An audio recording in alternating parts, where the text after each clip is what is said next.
नमस्कार दोस्तों, आपके अपने YouTube चैनल मैथ्स अलार्म पर आपका स्वागत है। दोस्तों आज मैं आपके साथ डिस्कस करने वाला हूं ट्रेन रेलगाड़ी की दूसरी क्लास दूसरी वीडियो। इससे पहले वीडियोस में भी हमने बहुत अच्छे क्वेश्चन किए और आज भी दोस्तों इस चैप्टर के हम बहुत इंपॉर्टेंट क्वेश्चंस करने वाले हैं जो एसएससी, रेलवे, कैट के प्रीलिम्स प्लस मेंस में हमसे पूछे गए हैं। बहुत ही बेहतरीन ट्रिक की मदद से कॉन्सेप्ट को भी थोड़ा समझते हुए इन क्वेश्चन को वन बाय वन करके हम लेवल को बढ़ाते हुए दोस्तों समझेंगे और एक एक करके क्वेश्चंस को सॉल्व करेंगे। कि दोस्तों उससे पहले मैं आपको बताना चाहता और दोस्तों जैसे कि हम सबको पता है कि इस समय कोरोना चल रहा है, हम सब लोग अपने घरों में हैं, लॉकडाउन है, ठीक है। एडवर्सिटी, एक मुसीबत, एक विपदा हमारे सबके सामने आई हुई है, खासतौर से हमारे देश भारत में। तो दोस्तों इस समय हम अपने घर में हैं और मेरा ये मैसेज अब सभी विद्यार्थियों तक पहुंच रहा होगा दोस्तों जो इस समय घर में है। एडवर्सिटी है तो दोस्तों हमें इस एडवर्सिटी को अपॉर्चुनिटी में बदलना है, यानी कि एक मौके के रूप में देखना। हम अपने घर पे हैं तो हमें अपना ज़्यादातर समय पढ़ाई में व्यतीत करना है, पढ़ाई में स्पेंड करना है, जिससे सोशल मीडिया प्लेटफॉर्म से बचना है दोस्तों और अपना मैक्सिमम टाइम हमें पढ़ाई पे लगाना है। इससे होगा क्या कि दोस्तों जितनी भी चीज़ें हमने पहले पढ़ी हैं वो सब हमारे टच में रहेंगी और कुछ भी ऐसा नहीं रहेगा कि हम भूल गए दोस्तों, सब हमारे टच में रहेगा। तो इसी तरीके से हम लोगों ने पढ़ते रहना है कभी ना कभी। तो दोस्तों हर एक रात के बाद एक सवेरा जरूर निकलता है, अच्छा समय हम सबकी ज़िंदगी में जरूर आएगा, फिर से वैकेंसीज आएंगी, फिर से अपॉर्चुनिटीज़ आएंगी दोस्तों। तो बस हमें पढ़ते रहना है, घर पे रहिएगा, प्रैक्टिस करते रहिएगा दोस्तों। कोचिंग स्कूल सब बंद है लेकिन बहुत सारे यूट्यूब्स पे चैनल हैं, हमारा मैथ्स अलार्म भी है दोस्तों। यहाँ पर भी हम बहुत सारी चीज़ें बहुत ही बारीकी से फ्री ऑफ कॉस्ट आपको प्रोवाइड करा रहे हैं, हमसे जुड़े रहिएगा। तो दोस्तों चलिए शुरू करते हैं, पढ़ते हैं और पहला क्वेश्चन पढ़ते हैं दोस्तों आज की वीडियो का। और एक आसान क्वेश्चन से शुरुआत कर रहे हैं अपनी, फिर लेवल को बढ़ाएंगे। तो दोस्तों पहला क्वेश्चन है, दो रेलगाड़ियां एक ही दिशा में क्रमशः 56 किलोमीटर प्रति घंटा तथा 29 किलोमीटर प्रति घंटा की चाल से चल रही हैं। तेज चलने वाली गाड़ी धीमी चलने वाली गाड़ी में बैठे एक आदमी को 10 सेकंड में पार करती है। तेज चलने वाली गाड़ी की लंबाई ज्ञात करो दोस्तों। यानी कि ऐसे क्वेश्चन में हमेशा जब तेज चलने वाली गाड़ी धीमी चलने वाली गाड़ी में बैठे किसी व्यक्ति को पार करे, ठीक, तो दोस्तों हमेशा तेज चलने वाली गाड़ी की स्पीड ही हमसे पूछी जाती है। इसी प्रकार के क्वेश्चन एक से दो आपको मिलेंगे, बहुत सारी बुक्स में आपको दोस्तों मिलेंगे ऐसे क्वेश्चन देखने को।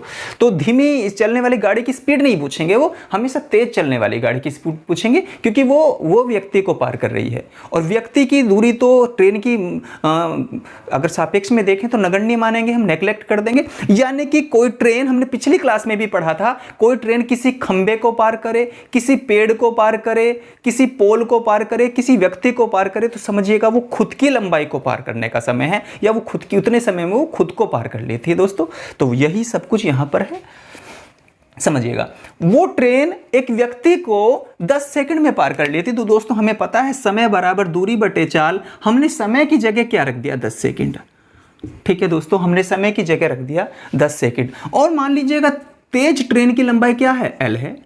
अब इसमें धीमी ट्रेन की लंबाई को ऐड हम नहीं करेंगे, ठीक है दोस्तों। चलिएगा, क्योंकि वो ट्रेन को पार नहीं कर रही है, तेज चलने वाली ट्रेन धीमे चलने वाली गाड़ी को पार नहीं कर रही, इवन उसमें बैठे एक शख्स को पार कर रही है। तो केवल हम उस ट्रेन की, तेज रफ्तार वाली ट्रेन की लंबाई जो हमें फाइंड करनी है उसको हमने L मान लिया, इसमें और कुछ नहीं जोड़ने वाला। हाँ, रिलेटिव स्पीड का जोड़ना और घटना यहां से तय होगा। अब देखिए दोस्तों, अगर इनकी सापेक्ष गति, रिलेटिव स्पीड अगर समान दिशा में है तो इनकी चालें आपस में घटेंगी, और ये विपरीत दिशा में चल रही, मतलब एक का मुंह इधर है और एक का मुंह इधर है, ऐसे चल रही हैं, तो दोस्तों इनकी स्पीड जो है जुड़ेगी। तो देखते हैं क्वेश्चन ने क्या कहा है, एक ही दिशा में चल रही है दोस्तों।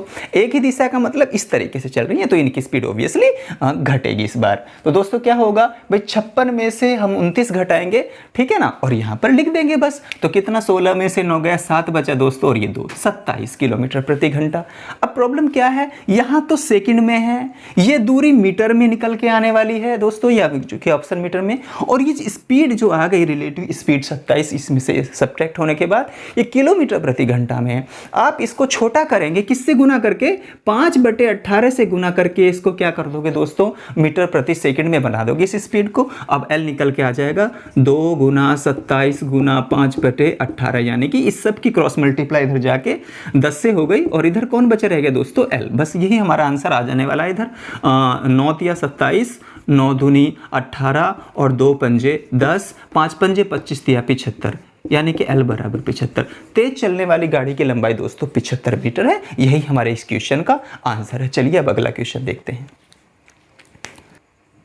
चलिएगा दोस्तों अगले क्वेश्चन को पढ़ते हैं और ये क्वेश्चन एसएससी टीयर 2 2010 में हमसे पूछा गया है। चलिए, 60 किलोमीटर प्रति घंटा की चाल से चलती हुई कोई रेलगाड़ी उसी दिशा में यानी कि सेम डायरेक्शन में ऐसे ही चल रही एक अन्य रेलगाड़ी को पकड़ती है तथा 18 सेकंड में उसे 120 मीटर पीछे छोड़ देती है। दूसरी रेलगाड़ी की चाल ज्ञात करो। यानी कि एक की तो हमें दी हुई है, दूसरी की देनी है दोस्तों, ठीक है ना। यानी कि जिसकी कम है, जिसको पकड़ती है वो और ये आगे निकल जाती है उससे, ठीक है ना। ये तेज रफ्तार वाली गाड़ी है और हमें धीमी रफ्तार वाली दूसरी गाड़ी की स्पीड चाहिए होती है। अब दोस्तों कैसे करेंगे, ऐसे क्वेश्चन को एग्जाम में आया तो हमसे, तो अभी हम देख पा रहे हैं दोस्तों रिलेटिव स्पीड का ही कॉन्सेप्ट यहाँ भी लगने वाला है। ये जो हमें उस गाड़ी का जो पकड़ने के बाद जो समय लगा और पकड़ने के बाद कितनी एक्स्ट्रा दूरी चली, दरअसल यहाँ से हमें रिलेटिव स्पीड पता चल जाएगी। देखिए वैसे तो दोनों ट्रेनों की रिलेटिव स्पीड क्या होती है, घटती है, जुड़ती है। अब चूंकि ये सेम डायरेक्शन में चल रहे हैं तो दोस्तों क्या होगी, घटेगी। अब पहली की 60 है और दूसरी रेलगाड़ी की हमने कितनी मान ली कि मानेंगे x किलोमीटर प्रति घंटा है या s किलोमीटर प्रति घंटा, जो भी आप एज्यूम कर सकें। और साथ ही ये क्या कह रहे हैं अपने शब्दों में, क्वेश्चन ने कहा 18 सेकंड में उसे 120 मीटर पीछे छोड़ देती है। यानी कि पीछे छूटने वाला जो अंतर है, जो चाल है, वो दोस्तों क्या हो जाएगी, वो चाल होती है दूरी बटे समय। वो लिख दीजिएगा यहाँ, दूरी कितनी रह जाएगी 120 मीटर पीछे, और कितने समय में 18 सेकंड में। लेकिन प्रॉब्लम ये है यहाँ तो चाल दोस्तों किलोमीटर प्रति घंटा में है दोनों, हमने इसको भी किलोमीटर प्रति घंटा में ही मान लिया और यहाँ मीटर प्रति सेकंड है। सबसे पहले इसको क्या करिएगा, बड़ा कीजिएगा। इसको किससे गुना करके, 18/5 से गुना करके ये किलोमीटर प्रति घंटा में चेंज हो जाएगी। अब 18 से 18 कटेगा दोस्तों, 5 से 120 कितनी बार कटता है, 24 बार, क्योंकि 24 पंजे 120। अब होगा क्या, 60, ये 24 इधर आके सब्ट्रैक्ट हो जाएगा। और दोस्तों जो x हमने माना था, दूसरी गाड़ी की जो चाल हमने मानी थी जो धीमे वाली है, वो कितनी है x, उधर जाके प्लस में बन जाएगा। तो 60 में से 24 गया दोस्तों 36, यानी कि दूसरी रेलगाड़ी की चाल कितनी हो गई, 36 किलोमीटर प्रति घंटा। यानी कि इतना समय लगेगा, ठीक है, मैक्सिमम 30 सेकेंड बस, ठीक है। तो दोस्तों ये बहुत अच्छा क्वेश्चन था और एग्जाम में आया हुआ था चूंकि। चलिए अगले क्वेश्चन की ओर पढ़ते हैं। चलिए दोस्तों अगला क्वेश्चन पढ़ते हैं और ये एसएससी टीयर 2 2012 में हमसे पूछा गया है।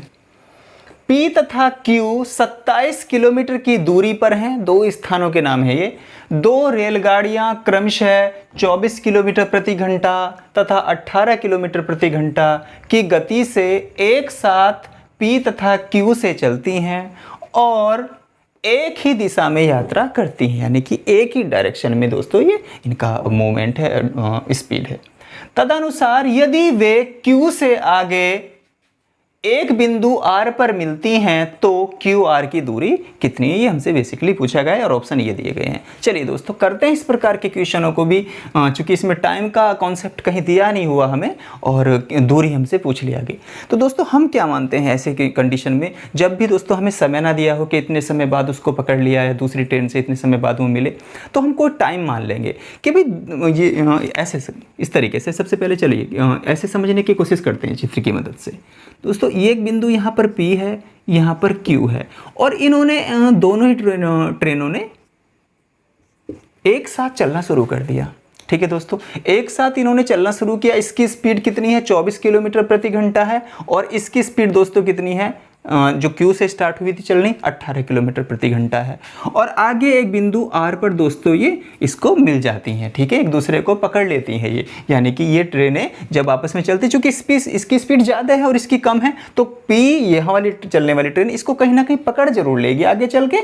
तो वो मान लिया, इन्होंने कहा कि R बिंदु पर वो पकड़ लेती है, उससे मिल जाती है। तो बताइए QR की दूरी कितनी है। तो दोस्तों ऐसी कंडीशन में हम मान लेते हैं कि मान लीजिएगा R तक पहुँचते पहुँचते ये दोनों ही ट्रेनें T घंटे लगे हैं। इनको दोनों को कितने घंटे लगे हैं, T घंटे लगे हैं दोस्तों। समय दोनों का T मान लिया, कहते हैं ना एक साथ चले और एक साथ ही मिल गई आपस में, तो एक ही समय है ना दोनों का, इसका भी यहाँ तक पहुँचने का और इसका भी यहाँ तक पहुँचने का समय तो बराबर ही है, एक ही है, तो वो हमने T मान लिया।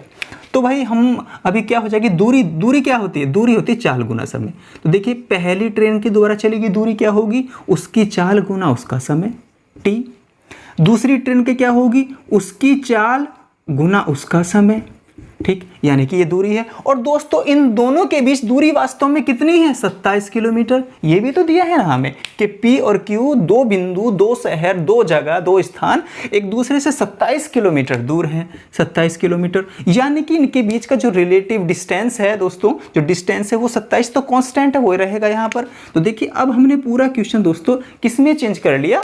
डिस्टेंस में चेंज कर लिया, दूरी में। भाई ये भी चाल गुना समय दूरी होता है, ये भी चाल गुना समय दूरी होता है। दूरी का अंतर हमारे हिसाब से तो दूरी का अंतर दोस्तों ये है, ठीक है। इसके द्वारा चली गई दूरी और फिर इसके द्वारा जो यहाँ से चली है इसके द्वारा चली गई दूरी, ठीक है ना। और इनकी दूरी का अंतर ये, और ये कह रहे हैं कि नहीं वो गैप तो शुरू से ही 27 किलोमीटर का है, ठीक है। उस गैप को आप हमेशा बराबर में रख दीजिएगा इनके दोस्तों। तो 27T में से 18T गएगा, कितना बचेगा दोस्तों? 9T, ठीक है दोस्तों। कुछ मिस तो नहीं हो रहा? एक्चुअली 24 है ये यहाँ पर 24 किलोमीटर प्रति घंटा है, तो यहाँ पर हमें 24 लिखना चाहिए, ठीक है दोस्तों। 24 किलोमीटर प्रति घंटा लिखना चाहिए हमें। और ये 18T है, तो कितना बना दोस्तों? 6T। और यहाँ पर कितना है? 27। तो T बराबर कितना हुआ? 27/6, 3 नम 27, 3 दूनी 6, यानी कि 9/2 घंटे, 4.5 घंटे का समय। अगर हमसे पूछा जाता कि बताइए बिंदु R पर ये जब मिलेंगी तो कितना समय है, वो टाइम क्या, कितने घंटे बाद ये एक दूसरे से मिल जाएंगी, तो दोस्तों कितना ये आता। लेकिन हमसे तो QR पूछा गया था, QR दूरी पूछी गई थी। तो दोस्तों यहाँ वाली ट्रेन R तक कितनी देर, यानी कि यहाँ तक की दूरी पूछी है। तो दोस्तों इस ट्रेन की जो यहाँ पर खड़ी है, ठीक है ना, उसको यहाँ तक पहुँचने में समय कितना लगा? 4.5 घंटे। और उसकी स्पीड कितनी है दोस्तों? उसकी स्पीड है 18। तो जब भी हमें दूरी निकालनी होती है, दूरी बराबर होता है चाल गुना समय। अब इस ट्रेन की जो यहाँ पर खड़ी थी और यहाँ पर पहुँची, इसकी चाल 18 है और इसका समय कितना है दोस्तों? 9/2। अब 2 से काटिएगा, 2 नम 18 और 9 नम 81 किलोमीटर। तो यानी कि QR कितना आ गया दोस्तों? 81 किलोमीटर, जो कि ऑप्शन नंबर बी में हमें दिया गया है। यही हमारे क्वेश्चन का सही आंसर है। यहाँ पर थोड़ी मिसअंडरस्टैंडिंग हुई थी क्वेश्चन को पढ़ने में, तो एक्चुअली वो 27 नहीं, पहले की ट्रेन की गति जो 24 किलोमीटर प्रति घंटा थी। तो ऐसा क्वेश्चन यदि आपसे पूछा जाए तो दोस्तों ये कॉन्सेप्ट आप लगाइएगा। ये चित्र तो मैंने समझाने के लिए, आप डायरेक्टली यहाँ से बनाए फॉर्मेट शुरू कीजिएगा। इनका समय निकाल लेंगे, समय की गुना जैसे ही आप चाल से करेंगे दूरी आ जाएगी। चलिए आगे बढ़ते हैं। एक राजमार्ग पर दो स्थान A तथा B 100 किलोमीटर की दूरी पर स्थित हैं। एक रेलगाड़ी स्थान A से तथा अन्य रेलगाड़ी स्थान B से एक ही समय में रवाना होती हैं। यदि दोनों रेलगाड़ी एक ही दिशा में चलें तो वे परस्पर 5 घंटे में मिलती हैं, और वे एक दूसरे के विपरीत दिशाओं में चलें तो 1 घंटे में मिलती हैं। तेज चलने वाली रेलगाड़ी की चाल हमसे पूछी गई है कि भाई क्या है, ठीक है। जो ज़्यादा तेज चल रही है उसकी स्पीड आप याद कीजिए। तो दोस्तों ऐसे क्वेश्चंस को बड़ी भाषा के साथ यह पूछा गया है हमसे SSC Tier 2 2012 में। तो दोस्तों इसको करने के 2 तरीके हैं। एक तो आप कॉन्सेप्ट चली जाइएगा, इसको कॉन्सेप्ट की तरह समझिएगा XY मानकर, और एक बिल्कुल शॉर्ट ट्रिक से, ठीक है। एक बार तो तेज गाड़ी की चाल को x मानिएगा, धीमी गाड़ी की चाल को y मानिएगा। एक बार x + y एक इक्वेशन बनाएंगे, यानी कि वहाँ से बड़ा हो जाएगा। वो सब हमें काम नहीं करना उस पर दोस्तों। 30 और 20 सेकंड का ही हमें समय होता है। हमारे पास ऑप्शन यहाँ पर मौजूद हैं, तो हम इस तरीके से कर सकते हैं दोस्तों। हम इसको बाई ऑप्शन भी तो उठा सकते हैं ऐसे क्वेश्चंस को। क्यों इक्वेशन बनाए हमने देखा, देखिए तरीका समझिएगा, 2 बार देखिएगा। जब दोस्तों हम एक ही दिशा की ओर बढ़ रही हों, दोनों ट्रेनें, तेज गति से चलने वाली ट्रेन भी और धीमी गति से चलने वाली ट्रेन भी, जब एक ही दिशा सेम डायरेक्शन में चल रही हों, तो क्या बताया था, तब दोस्तों इनकी चाल आपस में घट जाएगी, यानी कि कुछ आपस। तो हम चाल क्या मान लीजिएगा ऑप्शन है, तेज चाल पूछी हमसे तो हमने मान लिया वो 60 है, और धीमी ट्रेन की गति को हम क्या मान लें, 40 मान लें। थोड़ा सा इसमें जो है थॉट प्रोसेस से इसको करने का प्रयास हम कर रहे हैं कि भाई धीमी गाड़ी की चाल हमने 60 मान ली, और तेज वाली की और धीमी गाड़ी की चाल हमने कितनी मान ली, 40। अब समझिएगा, चाल तो ऑलरेडी हम कंसिडर कर चुके हैं। अब विपरीत दिशाओं की बात भी कर लेते हैं दोस्तों। तो विपरीत डायरेक्शन में एक इधर से और एक इधर से तो चाल जुड़ती है, यानी कि 60 + के 40, ठीक। तो दोस्तों क्या हुआ देखिएगा, अब 100 के बटे में कितना है, 60 में से 40 गए 20, 20 पंजे 5 घंटे लगे यहाँ पर। और यहाँ पर देखिएगा दोस्तों 100 के बटे में क्या आ गया, 100, और 100 × 1 1 घंटा लगा। बस कंडीशन सेटिस्फाई हो गई दोस्तों। इसका मतलब तेज रफ्तार वाली गाड़ी की चाल 60 किलोमीटर प्रति घंटा है और धीमी की पूछी जाती तो 40 किलोमीटर प्रति घंटा पे हम टिक करते। यहाँ से कैसे, हमेशा इस तरीके से करने का कोशिश कीजिए। समय बराबर होता है दूरी बटे चाल, समय बराबर होता है दूरी बटे चाल, और समय की ही बात है। एक बार तो लगने थे 5 घंटे, एक बार लगना था 1 घंटा। हमने भी अपनी तरफ से स्पीड एज्यूम की और हमने भी देखा हाँ एक बार लगे 5 घंटे और एक बार लगा 1 घंटा। विपरीत चलने पर 1 घंटा, इस समान दिशा में चलने से 5 घंटे। समान दिशा से दोस्तों हमने इनकी चाल आपस में घटाई है और विपरीत दिशा में इनकी चाल जोड़ी है। एक बार 100 बटे 100 यानी कि 1 घंटा और एक बार 100 के बटे में 20 आया तो 5 घंटे। आप समझ पाए आई थिंक इस बात को दोस्तों, ठीक है ना। एक्स वाई मानने की हमें आवश्यकता ना पड़े और फिर भी करना है तो दोस्तों बुकों में बहुत सारे तरीके इनको करने के दिए रहते हैं। खासतौर से एक्स वाई वाला तो जरूर मिलेगा आपको, वहाँ से देख सकते हैं, बट ये वाला बेस्ट है बाय ऑप्शन करना दोस्तों। मेरी राय तो ये, आप ऐसे करना, इनको प्रैक्टिस करें। चलिए आगे क्वेश्चन बढ़ते हैं। चलिएगा दोस्तों अगला क्वेश्चन देखते हैं। एक समान लंबाई की 2 रेलगाड़ियां समांतर पटरियों पर एक ही दिशा में क्रमशः 46 किलोमीटर प्रति घंटा तथा 36 किलोमीटर प्रति घंटा की गति से चल रही हैं। उनमें तेज गति वाली गाड़ी धीमी गति वाली गाड़ी को 36 सेकंड में पार कर लेती है। तदनुसार प्रत्येक रेलगाड़ी की लंबाई ज्ञात कीजिए। ये क्वेश्चन दोस्तों पिछले की अपेक्षा थोड़ा सा आसान है, क्योंकि इसमें फिर से समय बराबर दूरी बटे चाल, यानी कि रिलेटिव टाइम बराबर लेंथ और बटे में कौन, रिलेटिव स्पीड। वही बार बार कॉन्सेप्ट यही आ रहा है, ठीक है। थोड़ा सा बदलाव के साथ दोस्तों ये क्वेश्चन हम पढ़ रहे हैं, लेकिन एग्जाम में आए हुए हैं, सब इंपॉर्टेंट हैं। तो समय बराबर दोस्तों समय दिया है इन्होंने कि जो तेज गति वाली ट्रेन है ना दोस्तों, वो धीमी गति वाली ट्रेन को कितने 36 सेकंड में पार कर लेती है, यानी कि रिलेटिव टाइम कितना दोस्तों उनका 36 सेकंड। बस डायरेक्टली यहीं से लिखना शुरू कीजिएगा आप। और लंबाई, किसी भी ट्रेन की लंबाई का तो हमें पता नहीं है एक्चुअली। हाँ ये है कि एक समान लंबाई दोनों की बराबर है, तो मैंने मान लिया कि भाई प्रत्येक ट्रेन जो है L मीटर लंबी है, ठीक है दोस्तों। कितनी L मीटर, तो दोनों ट्रेनें कितनी हो जाएंगी 2 L मीटर लंबाई की, क्योंकि लंबाई तो हर कंडीशन में जोड़नी है, चाहे वो समान दिशाओं में चल रही हो चाहे वो एक दूसरे के विपरीत दिशा में चल रही हो। ये तो हमने पिछली वीडियो में भी सीखा और दूसरी में भी सीख रहे हैं, और भी जितनी वीडियोस आती रहेंगी ट्रेन पे वेरियस क्वेश्चन के साथ साथ सभी में ये बात जरूर रहेगी कॉमन कि भैया ट्रेनें जब भी एक दूसरे की दिशा में या विपरीत दिशा में उनकी लंबाई आपस में जुड़नी है। हाँ अगर कहीं परिवर्तन आता है तो दोस्तों नीचे आता है गति में। तो देखिएगा दिशा कैसी है, एक ही दिशा। जब एक ही दिशा में दोनों ट्रेनें चल रही हों तो गति ऑब्वियसली क्या होगी, घटेगी। तो भाई साहब 46 में से 36 गया कितना, 10 किलोमीटर प्रति घंटा। ये दूरी हम मीटर में नाप के चल रहे हैं क्योंकि सारे ऑप्शन मीटर में हैं, ये सेकंड में है, तो इसको किलोमीटर प्रति घंटा में क्यों रहने दे भाई, इसको भी छोटा करें, इसको भी 5/18 से गुना करके इस गति को भी मीटर प्रति सेकंड में बना लिया, छोटा कर लिया। अब इस सब की क्रॉस मल्टीप्लाई 36 से कीजिएगा, तो 36 गुना 10 गुना 5/18 बराबर 2L।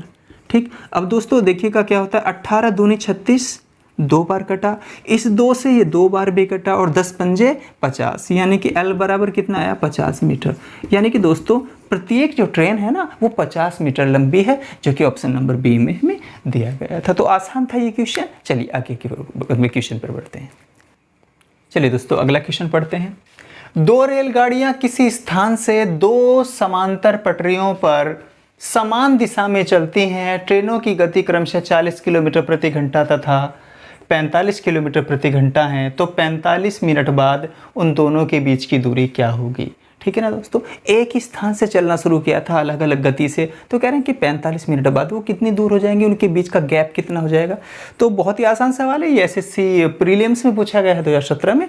ठीक है दोस्तों, तो किस तरीके से दूरी पूछी, डायरेक्टली डिस्टेंस पूछी है, तो दूरी बराबर चाल गुना समय, और चाल भी कैसी, रिलेटिव चाल, कैसे रिलेटिव, सापेक्ष चाल हिंदी में कहें तो, और इंग्लिश में कहें तो रिलेटिव स्पीड। अब जब दोस्तों ये समान दिशा में यानी कि एक ही दिशा में जा रही तो चाल आपस में घट जाएंगी। 40 और 45 का गैप कितना दोस्तों 5, यानी कि 5 किलोमीटर प्रति घंटा। अब समय कितना है दोस्तों, समय कितना दिया है भाई 45 मिनट, 45 मिनट दिया है। अब चूंकि इसमें सब कुछ किलोमीटर में है तो दोस्तों ये तो किलोमीटर प्रति घंटा में ऑलरेडी है और ये 45 मिनट में है। आप इसको भी 60 से भाग करके दोस्तों किस में चेंज कर दीजिएगा, इसको भी घंटे में चेंज कर दीजिएगा। तो इससे क्या होगा कि जो किलोमीटर प्रति घंटा का जो h है यहाँ से इस घंटे से कट जाएगा और किलोमीटर में दूरी बच जाएगी। या मैं समझता हूँ आपको एक जानकारी होगी इस विषय में। तो हमने 4 किलोमीटर प्रति घंटा था, समय मिनट में था, उसको भी 60 से भाग करके घंटे में चेंज कर लिया, अब दूरी घंटे में किलोमीटर में आ जाएगी। अब देखिएगा दोस्तों 15 तिया 45, 15 चौका 60, यानी कि कितना बचा दोस्तों 5 तिया 15 के बटे में कौन आया दोस्तों 4, तो कितना हो जाएगा भैया 4 तिया 12 और 3 बचा, 4 सत्ते 28 और 4 पंजे 20, 3.75 किलोमीटर। तो बहुत ही आसान सवाल था दोस्तों इस टाइप में ये। और चलिए फिर अगले क्वेश्चन की ओर बढ़ते हैं। चलिए दोस्तों अगला क्वेश्चन पढ़ते हैं। ये एसएससी मल्टीटास्किंग 2015 में पूछा गया है। एक रेलगाड़ी एक स्थान से 1 बजे यानी कि दोपहर में 1 बजे 1 PM पर 18 किलोमीटर प्रति घंटा की गति से चलना आरंभ करती है तथा ये कहते हैं एक दूसरी रेलगाड़ी उसी स्थान से 3 बजे यानी कि उसी दिन 3 बजे दोपहर के उसी दिशा में, दिशा भी सेम है, चलना आरंभ करती है और पहली रेलगाड़ी को 9 बजे रात में 9 बजे ठीक है पकड़ लेती है, तदनुसार दूसरी रेलगाड़ी की गति कितनी है। दोस्तों ऐसे क्वेश्चन भी हमारे सामने आ सकते हैं, इसके लिए भी हमें मेंटली प्रिपेयर होना चाहिए। आसान होते हैं, समझिएगा कैसे। पहला तरीका देख लेते हैं इसको दोस्तों। जो पहली ट्रेन है ठीक है दोस्तों, उसकी जो गति है वो 18 किलोमीटर प्रति घंटा है और उसका समय देखिएगा, दूरी तो बराबर ही तय की होगी इन्होंने दोस्तों 9 बजे तक, ठीक है ना, बताया गया है इसमें। ऐसे क्वेश्चन में दूरी का कॉन्सेप्ट बराबर कर लेते हैं। तो समझने की दूसरा तरीका और बताएंगे, कोई ना कोई सब्जेक्ट बेशक आपको समझ में आएगा। तो दोस्तों देखिएगा, पहली ट्रेन जो है वो 18 किलोमीटर प्रति घंटा से 1 बजे शुरू हुई चलना और शाम को जो है उसने 9 बजे दूसरी ट्रेन को पकड़ लिया। यानी कि कितना समय लगा पकड़ने में, समय देखो इसका, 1 बजे से दोपहर के 1 बजे से रात के 9 बजे तक कितना घंटा बैठ गया दोस्तों, 8 घंटे। यहाँ पर हमने 8 लिख लिया। अब दूसरी ट्रेन के बारे में पता करते हैं।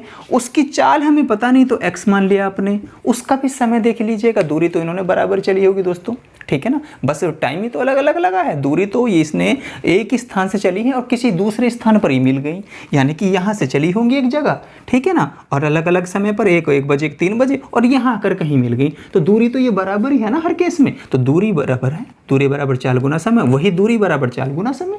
जैसे टाइम एंड वर्क में हम पढ़कर आते हैं, जब काम बराबर था तो आदमी गुना दिन, आदमी गुना दिन, ऐसे ही करते थे। सेम वही तो है। तो दोस्तों दूसरी रेलगाड़ी की चाल हमने x मान ली और उसका समय कितना, 3 बजे से दिन के 3 बजे से रात में 9 बजे तक कितने घंटे बैठ जाएंगे दोस्तों, 6 घंटे बैठ जाएंगे। ऐसे क्वेश्चनों को ऐसे ही कीजिएगा आप। तो 36 18 और 3 8 24, यानी कि दूसरी रेलगाड़ी की चाल कितनी है, 24 किलोमीटर प्रति घंटा। ठीक है ना दोस्तों, आंसर आ चुका। एक तरीका और बनता है इसका, वो तरीका क्या है उसको भी समझिएगा। अगर पहली बात तो ये बहुत आसान है। दूसरा क्या है दोस्तों, पहली रेलगाड़ी 1 बजे स्टार्ट हो गई और दूसरी रेलगाड़ी ने चलना ही 3 बजे स्टार्ट किया है। कितने घंटे बाद, 2 घंटे बाद स्टार्ट किया है। इसका मतलब दोस्तों ये समझिएगा कि जो पहली रेलगाड़ी है जो हर घंटे 18 किलोमीटर प्रति घंटा की स्पीड से चल रही है, यानी कि हर घंटे 18 चल रही है, तो वो 3 बजे तक 1 से स्टार्ट होकर 3 बजे तक कितने घंटे, 2 घंटे में कितनी चल गई होगी, 36 किलोमीटर। तो दोस्तों उनके बीच की जो इस दूरी है वो कितनी, 36 किलोमीटर। ठीक, अब टाइम दोनों का हमने सेम कर लिया, 3 बज गए। अब 3 बजे दोस्तों एक अब जी चलना स्टार्ट हो गई, टाइम सेम कर लिया हमने। अब क्या है, और एक ही दिशा में चलना स्टार्ट हो गई और मिलती कितने बजे हैं फिर, 9 बजे, यानी कि 6 घंटे बाद। मतलब अब हम दोनों का टाइम हमने बराबर कर लिया, 3 बजा दिए। 1 बजे वाले का भी 3 बजा दिए, वो 36 किलोमीटर चल के आ गई या 36 किलोमीटर आगे निकल गई, ठीक है, और टाइम सेम हो गया। जब टाइम हम बराबर कर लें दोस्तों तो ऐसी कंडीशन में हम लिख लेते हैं टाइम। अब पकड़े जाने वाला समय कितना है, पकड़े जाने वाला समय, यह टाइम हमने 3 बजा दिया, बराबर कर लिया। अब दोस्तों इस 3 से और इस 9 बजने तक का गैप कितना, 6 घंटे का। वो रिलेटिव टाइम जब ये दोनों चल रही हैं, अब 3 बजे से तो ये दोनों चल रही हैं एक साथ, ठीक है ना, आगे पीछे होकर चल रही बेशक, लेकिन टाइम सेम है और आगे जाके 9 बजे का ही मिल जाती हैं। तो ये वो टाइम है, ये रिलेटिव टाइम है दोस्तों 3 और 9 के बीच का। अब गति चूंकि एक ही डायरेक्शन है तो दोस्तों क्या करेंगे, अब घटा देंगे हम सॉरी। तो पहले की स्पीड कितनी है दोस्तों, 18, और दूसरी की हमें निकालनी थी। तो जो वो पकड़ लेगी ना दूसरी ट्रेन तो ओबियसली उसकी गति ज़्यादा होगी, तो हमने ज़्यादा को पहले रख लिया x और दूसरे को 18। अब समझिएगा, x की गुना 6 से करेंगे तो 6x माइनस 18 6 108 बराबर कितना है दोस्तों 36। अब 6x है और ये 108 उधर जाके ऐड होगा इसमें तो 144। और दोस्तों जब इसको 6 से काटेंगे तो x बराबर 6 दूनी 12 6 चौको 24 किलोमीटर प्रति घंटा। तो उम्मीद करता हूँ ये दूसरा मेथड भी आपको समझ आएगा। हो सकता है ये मेथड आपको बुक में देखने को मिले, ऐसा भी बुक में देखने को मिले, ठीक है ना, किसी न किसी बुक में ज़रूर। तो दोनों में से किसी को भी अडॉप्ट कर लें जिस पे आपकी प्रैक्टिस अच्छी बन जाए। कुल मिला के ऐसा क्वेश्चन अगर आपके सामने आए तो आपको करना है हर हालत में दोस्तों। एक एक नंबर हमारे लिए महत्वपूर्ण होता है इस कॉम्पिटिशन के पॉइंट ऑफ व्यू से। ठीक, चलिए अगले क्वेश्चन की ओर मूव करते हैं। चलिए दोस्तों अगला क्वेश्चन पढ़ते हैं।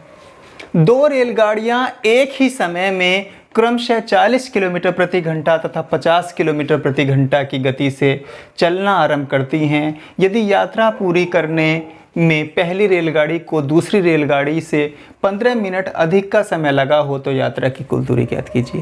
दोस्तों समांतर पटरी का जिक्र नहीं है, एक दूसरे के विपरीत या समान दिशा का जिक्र नहीं है, यही क्वेश्चन हमसे एग्जाम में पूछा गया है, लेकिन फिर भी उनके बीच की दूरी पूछी गई है दोस्तों। तो किसी भी प्रकार से जब दूरी का बात है तो ये हमने स्पीड टाइम एंड डिस्टेंस की पिछले 7 क्लासेस में ऐसे कई क्वेश्चन हमें दिखाई दिए हैं दोस्तों। तो वही कॉन्सेप्ट यहाँ रेल वाले चैप्टर में भी लगना है। ठीक, तो दूरी निकालने का फार्मूला हमने बहुत आसान वाला जो पढ़ा था दोस्तों वो ये था कि डिस्टेंस बराबर दोनों की गति को दोस्तों क्या करिएगा, आप गुना करिएगा। पहले 40 गुना 50 और इनका अंतर 10, यानी कि चालों की दोनों की गुना कीजिए और नीचे अपॉन में उनकी चालों का अंतर लिखिए। तो दोनों की चाल आपने लिखी दोनों ट्रेनों की और उनका अंतर भी लिख लिया। 50 में से 40 गया 10 और गुना से इसके समय को अंतर को करा दीजिएगा, क्योंकि एक रेलगाड़ी को दूसरी रेलगाड़ी की अपेक्षा एक ही टाइम चली है। ठीक है ना, हो सकता है एक ही दिशा में जा रही हूँ, ठीक है, वे एक ही दिशा में जा रही हूँ और एक को 1 घंटा लगा हो, दूसरी को 1 घंटा 15 मिनट लगे हों, यानी कि इनके बीच 15 मिनट का गैप है। तो उस टाइम के गैप को भी दोस्तों आप यहाँ लिखिएगा 15 मिनट। अब चूंकि ये तो सबकी सब क्या है दोस्तों, किलोमीटर प्रति घंटा में है सब चाल। अब ये मिनट कैसे कर बात बनेगी, इसको भी घंटे में चेंज करिएगा 60 से भाग करके। तो दोस्तों क्या होगा, 15 × 15 15 चौका 60। ठीक, 4 बार कटाइए तो ये 4 धाई 40 और 10 पंजे 50। कितना आया दोस्तों, डिस्टेंस कितनी आ गई भाई, इस तरीके से 50 किलोमीटर, 10 पंजे 50 किलोमीटर। ठीक, तो ये कहते हैं कि बताओ भाई यात्रा की कुल दूरी कितनी थी। तो उनको ही कहा होगा एक जगह से चलनी स्टार्ट हुई होंगी दोनों ट्रेनें वो और यहाँ तक पहुँची होंगी, किसी स्थान ए से स्थान बी तक उनको जाना होगा एक ही डायरेक्शन में। अब इसमें से एक को 1 घंटा लगा, दूसरे को 1 घंटा 15 मिनट लगा, या हो सकता है 45 मिनट, मतलब टाइम का गैप जो है 45 मिनट था। तो दोस्तों उनके बीच की दूरी कितनी थी, वो डिस्टेंस क्या थी जो इनको ट्रैवल करनी थी। तो दोनों को जो 50 किलोमीटर की रेस थी इनके बीच। ठीक, तो ये क्वेश्चन भी आपको उम्मीद करता हूँ बहुत अच्छे से समझ आया दोस्तों। इस टाइप के क्वेश्चंस को ऑलमोस्ट हमने कर लिया, यानी कि एक टाइप के क्वेश्चन हमने वीडियो 1 में कंप्लीट किया और दूसरे टाइप के क्वेश्चंस को हमने आज वीडियो 2 में कंप्लीट कर लिया। अब इसमें और भी टाइप्स के क्वेश्चंस हमें देखने को मिलते हैं, उनके ऊपर दोस्तों मैं सेपरेट वीडियो अलग से बनाऊंगा। तो अब मैं आपसे रेलगाड़ी ट्रेन की तीसरी क्लास में मिलता हूं, तब तक आप क्वेश्चन की प्रैक्टिस करते रहिएगा, घर रहिएगा, सेफ रहिएगा, सुरक्षित रहिएगा। मिलते हैं अगली वीडियो में दोस्तों, जय हिंद।